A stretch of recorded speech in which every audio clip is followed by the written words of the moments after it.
today. And we're from Reptiles on the Go. We're a mobile reptile zoo. You guys are going to meet some of our cute and lovely little friends. Alright?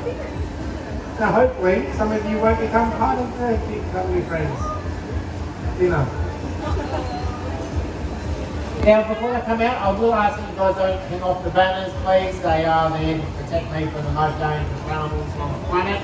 They will like you. Yes. Alright. Now you are going to have a chance to touch the animals. Please don't touch them on the head. They don't like it. It can hurt them. And if you hurt them, well, open season. They get to hurt you back. Right? Also kids, when you do pat the animals, don't be one of them kids. Pat, pat, suck. Don't be one of the worst ones. Suck, pat, pat. Right? The person next to you is not going to appreciate it. After the show, remember to wash your hands though, okay? Because they are animals and they might have germs from the person before you. Alright. Now the animals you are about to meet are friendly. Yes. But if you see anything that looks a little bit like what I show you out in the wild, please do not touch them. They are not friendly. They will hurt you. They might bite, they might scratch, kick, punch you in the face. Your wallet, all sorts of different things. Alright, moving on. We're going to go with today. There we go. I wonder if you guys can tell me what sort of animal this is. What is it? A blue-tongued lizard? Very good. So this is Bubbles, and Bubbles is an eastern or a common blue-tongued lizard. Now currently she is still shedding. She's still got a bit of skin on you. She's having a wardrobe change. Now they're called blue-tongued lizards because they got blue tongue. But the majority of our Australian lizards actually have blue tongues, but they're not all blue-tongued lizards. But this is a blue-tongued lizard. Now this is where it gets a little confusing because we've got blue-tongued lizards that don't actually have blue tongues. I mean, we've also got blue-tongued lizards that have both pink and blue tongues. The Block's blue tongue, which you find in the alpine areas and the Blue Mountains, they've got a blue and pink tongue. So it's blue on the tip, pink behind that. But we've also got what's known as the pygmy blue tongue. That's found in South Australia. It's got a pink tongue. But it's a blue-tongued lizard. So this is where it comes to why they've got a blue tongue. The majority of the lizards that have blue tongues so their tongue doesn't get sunburned. It protects their tongue. You see they're mostly diurnal or day-active animals. So they're poking their tongue in and out, not because they're being cheeky or because they like giving little kisses.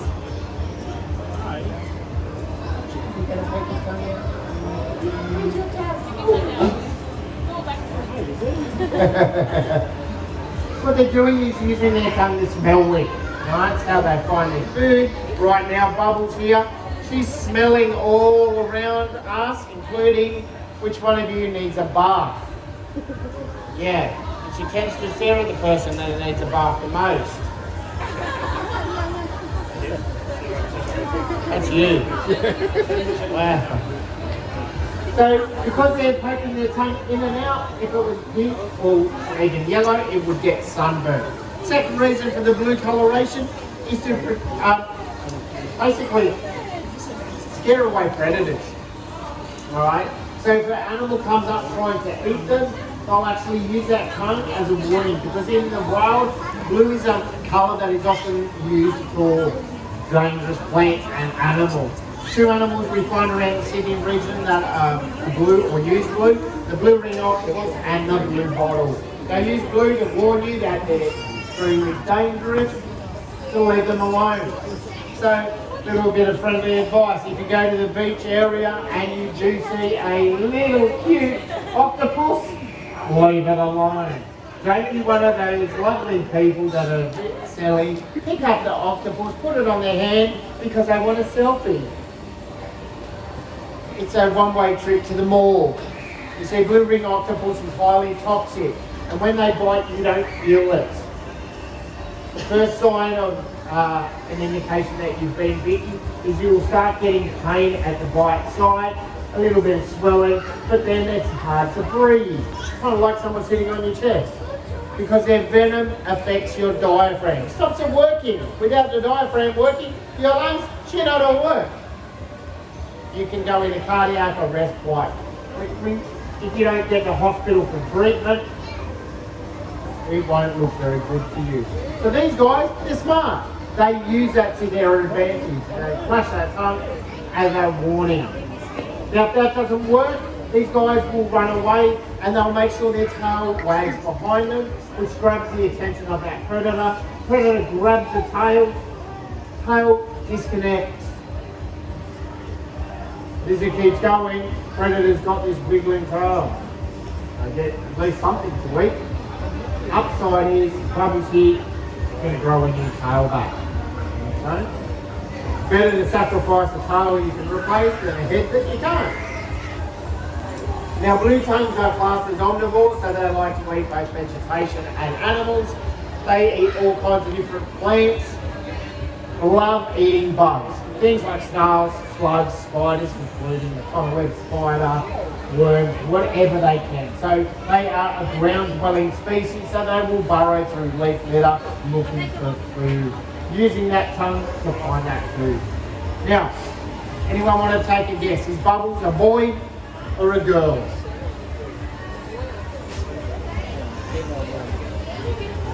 Put your hand up if you think it's a boy. Hand up if you think it's a girl. It is a girl. Bubbles is a girl. Do you know how we know? Credit card bill. Kids friend of this one. Generally speaking, when it comes to our lizards here in Australia, it's a guide. It's not 100% accurate, but it's an easy way to tell the difference between boys and girls. Males have big fat heads, skinny bodies. Girls, skinny heads, fat bodies. The boys never call a girl fat. You will not reach this term if you do. Alright? Trust me. You know what the correct term is? Ugly. It used to be curvy, but apparently that's offensive too now. Hey, look, it's women that have told me ugly is preferable. I'm not going to argue. So, why do you think the girls have a bigger body than the boys? Because good. Woo! I'm stepping away on that one. He just said because girls eat more than boys. Someone's about to get eaten. No. Because they can have babies. Is this your sister? Yeah, she's smarter than you. Wow. The girls have the babies, okay?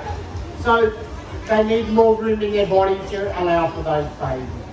On average, an adult female blue tongue can have anywhere from 12 to 25 babies. Now, if it's her first litter, she might only have 3 or 4 babies. If she's an experienced mum, she can have 25. The record for a captive blue tongue is 102 babies. Now that lizard had that litter back in 2001, has never bred since.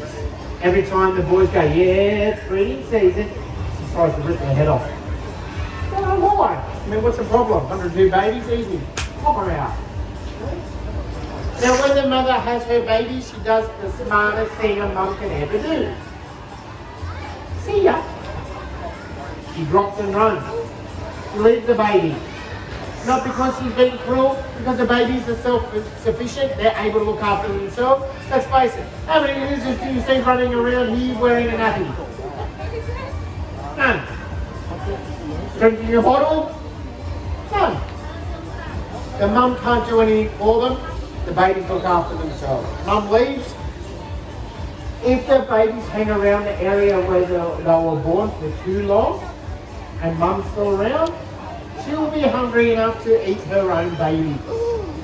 The kids, next time mum and dad go, hey, go clean your bedroom please, don't whinge. Could be worse. They could eat you instead.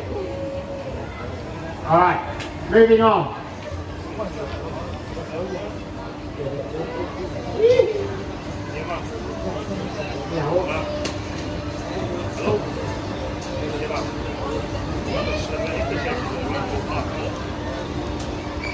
You can tell me what this one is. What is it? Is it a what? That is very good. It's a bearded dragon. So this is Scarlet. And Scarlet is a central bearded dragon. Now here in Sydney, we do have a bearded dragon known as an eastern bearded dragon. Looks very similar, but there is a little bit of difference. Their heads are usually a little bit skinnier and longer, and their body typically just grey. The reason for that is look at the natural or the native trees we have in the Sydney area. Their trunks are usually grey in colour. So bearded dragons sit on a tree, camouflage. You can walk straight past and not even know they're there. Now, Western Sydney, it's not unusual to have them sitting on a fence post, especially in the farming areas. Alright? And they're very smart animals. They sit on the border of where the sun and shadow meet, because the moment they think they're being spotted, they move from the sun around the other side into the shadow. But that's also how they thermoregulate.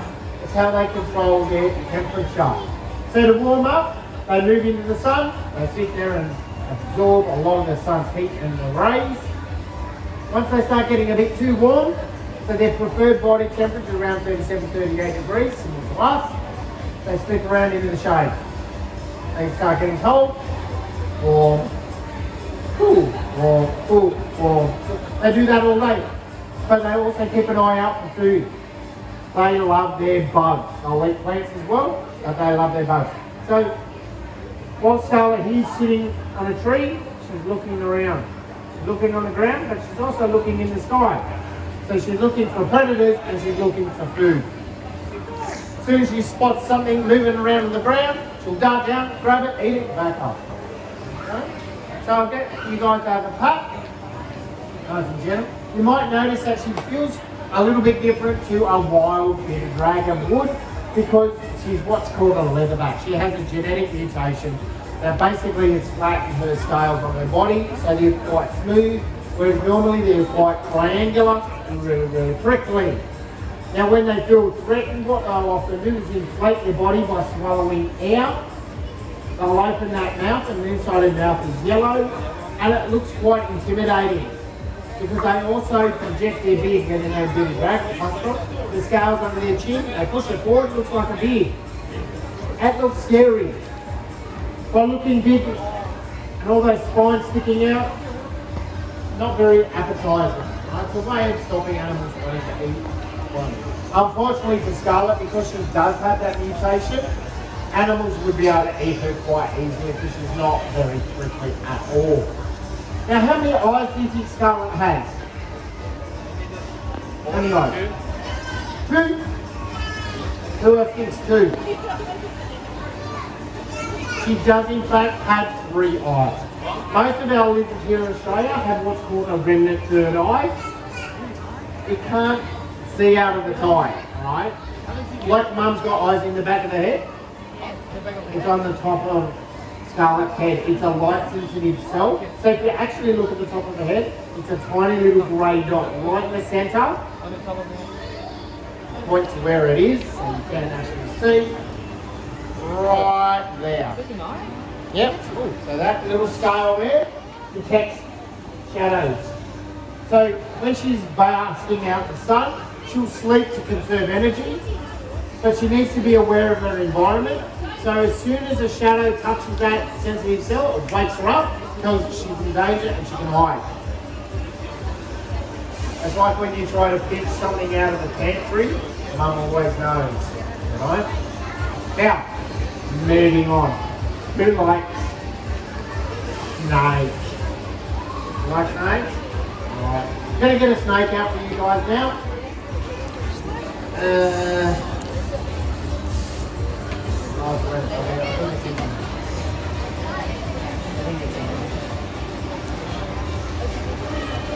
at the back.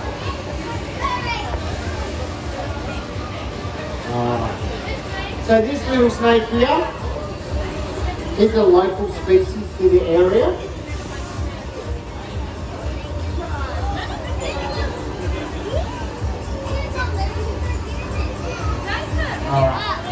He's tiny.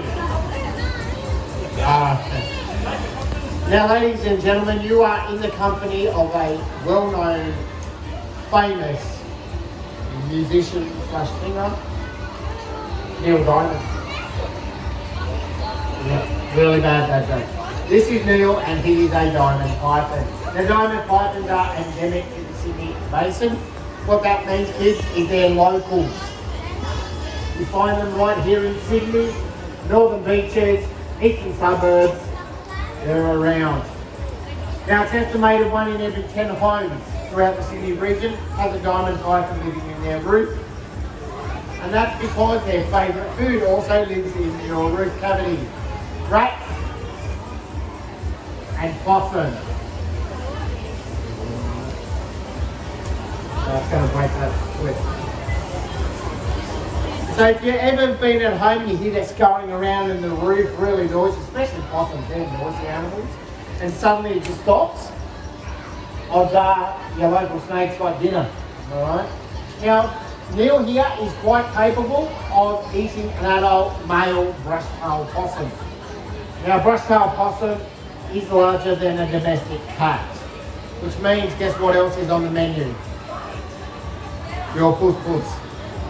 So if you've got a cat, keep it inside. If you let your cat outside and you've got a local python around, one day, Kitty's going to go missing. Every year we get at least 6 calls from people in Sydney freaking out because they've stepped out the back door to check on kitty cat to find a python like Neil hanging from the gutter, cuddling your cat. Sadly, once the cat is in the coils of the python, there's no saving it. Alright? That cat is now going to be consumed. So if you don't want that to happen, keep your cat inside. It's quite simple. Alright? Does not make the snakes evil animals at all. That makes the owner's decision very bad. Alright? It's part of the diet. You're an animal, they'll eat you. Okay? Now, I'm going to bring Neil around so you guys can have a pat. You might feel that he's a little bit on the rubbery side as well. And that's to give him extra grip, because diamond pythons by nature are arboreal. So they like to climb trees, so it helps him grip a little bit better on those trees.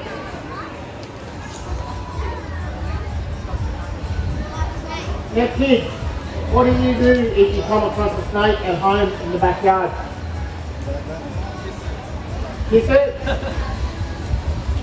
Definitely do not kiss it. The best advice, stand still. If you're outside playing and you see a snake, stop moving. That's because snakes detect movement and feel vibration. If you're not moving, you don't scare the snake, it allows the snake to continue on its way. If you are moving, you might scare the snake, and if it can't escape, it will defend itself the only way it can, and that's using its mouth. Snakes can't kick, punch, slap, pinch, they can only bite. Alright? You do not want to take a bite, because here in Sydney we do have some very dangerous snakes. Alright? By standing still, the snake does not get scared. All you need to do is call out for help. Alright? So kids, call out the grown-up at home. Who is that? Who's the grown-up at home? Mum or dad? And happy dad. And happy you think mum. There we go. See, mum's a smart one. Yeah. Dads get brave. That's a polite way of saying stupid. Alright? They go and try to deal with the snake themselves, end up getting bitten. Alright? Then you get to visit Daddy in hospital. He's got 2 injuries that the nurses are looking after. Snake bite, sore head. Mum doesn't miss hitting him over the head with the shovel. Yeah. See, in our country, every year more than 3,000 people are bitten by snakes. 90% of them are males.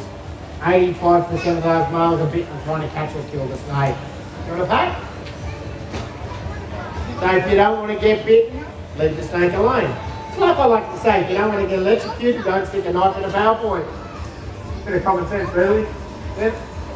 But can anyone tell me what animal is responsible for more deaths in Australia every year?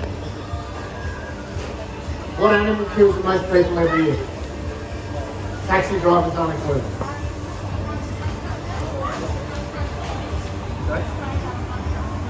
No, not a spider. You guys probably heard last time round. They should know the answer. Not a brown snake.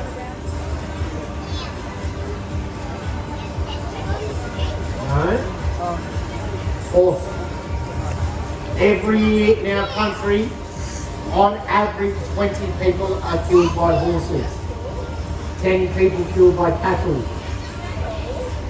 Only 2 die by snake. Most of those, if we look at the whole big picture, out of the average of 2 people every year that die because of snake bite, they actually die because of a reaction to the antivenom. You see, in Australia and a few other countries around the world, antivenom is made from horse blood. So if you get bitten by a snake and require antivenom, you are now technically allergic to horses. So if you were already allergic to horses and didn't know it, and then you get antivenom, you go into anaphylactic shock and it can and does kill. Your body is overloaded, it can't handle it. So if you want to avoid all of that, leave snakes alone. Okay? Generally speaking, there is not an accidental bite when it comes to snakes. The only time it's accidental is if you step on a snake you didn't see. That happens, but it's very rare. Alright? Now here in suburbia, if you want to make sure snakes don't enter your property, well, you can't stop it. You can reduce them staying. 3 main reasons that a snake will hang around. Food, water, shelter. You remove one of those 3 things, you're reducing the need or requirement for a snake to hang in that area. Food, rodents. Keep your yard clean. If you fry wood, keep it off the ground. Water, don't leave bowls of water laying around. Unfortunately, if you've got ponds and things like that, be aware that will attract snakes. Shelter, again, keep the place tidy. Alright, one more animal for you guys to meet. You ready to meet him? You ready to meet the last one? Right. Put him away. Get out of the way, put him away. Come on, do your job. Should be able to read my mind by now. Head's pretty empty. Oh, right. Why do you do that every single time? Leave the cord alone. Alright. Now this is Guido. Guido is a freshwater crocodile. Here in Australia we've got 2 species of crocodile. These guys and the saltwater or the estuarine crocodile as they're also known. The technical name is actually Indo-Pacific crocodile, but anyway. Freshies like Guido, the males, he is a male, they reach up to 3 meters in length as an average, typically around 2 to 2.5 meters. Females anywhere from 1.5 to 1.8 meters up to 2 meters. Considered reasonable. Saltwater crocodile male on average is 5 meters long. This is a 6 meter gazebo. However, they can hit 10 metres long. So the Australian saltwater crocodile is the largest reptile on the planet. Yay! Go us Aussies! We've got the top 10 most venomous snakes in the world. We've got the largest reptile on earth. And we've got the dumbest politicians. So yeah, we're going well. Now, freshwater crocodiles like Guido are fish specialists. What that means is they eat mostly fish. Not exclusively fish, but mostly fish. So he will eat small crustaceans, rodents, birds, whatever he can grab, but he likes fish. I'm thinking on the last day, which is Sunday, if we're still here, we might visit the big fish tank up there and see what happens there. Give him a bit of exercise. I don't think the guys up there would like it very much. So I'm going to let you guys have a pat at Guido. Alright. Where you can pat him on the tail, you can pat him on the back. Do not pinch him on the tail, kids, because he will slap you in the face. Alright, and trust me, it hurts. Also, don't squeeze his tummy, because, well, crocodiles are like a tube of toothpaste. If you squeeze it too hard, they explode. Except what comes out is not minty fresh. It's cold, it's wet, it's slimy, it's poo. Alright. So this is the last animal for the show, guys. However, we will get one of the other snakes out if you would like a hold. So if you want to line up just behind the pole there, we will bring one of the larger snakes out. Lovely and smooth. A hold. So thank you very much for coming along and putting up with the bad